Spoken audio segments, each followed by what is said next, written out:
CM Revanth Reddy గనక Jubilee హిల్స్లో కాంగ్రెస్ అభ్యర్థి ఓడిపోతే సన్నబియ్యం రావు, రేషన్ కార్డులు రావు అని అయితే మాత్రం బెదిరింపు వాక్యలాగా వస్తున్నాయి. ఎట్లా చూస్తారు?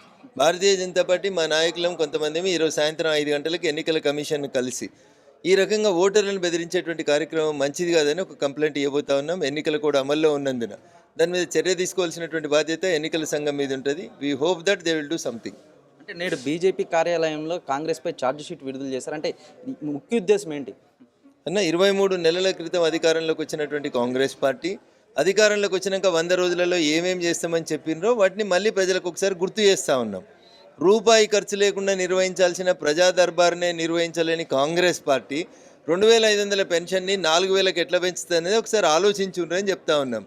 చదువుకునేటువంటి పిల్లలకి ఇస్తామన్న స్కూటీ కానీ డీజిల్ పైసలు కానీ ఇంకా రకరకాల వాళ్ళ ఎన్నికల మేనిఫెస్టో పుస్తకం తీస్తే అభయస్థం మేనిఫెస్టో 42 పేజీలు ఉంటే మొదటి పేజీ చాప్టర్ 1లో చూస్తేనే అక్కడ ఎక్కడ ఏం లేదు, ప్రజా దర్బార్ లేదు, వాలంటీర్లను ఏర్పాటు చేస్తామన్న ఊరూరికొకరిని అది లేదు. జస్ట్ ప్రజలకి గుర్తు చేసి జాగ్రత్తగా ఓటేయండి, మళ్ళీ ఒకసారి కాంగ్రెస్ ఓటేస్తే అది ఖచ్చితంగా భస్మాసుర అస్తమవుతుంది అని చెప్పడం జరిగింది.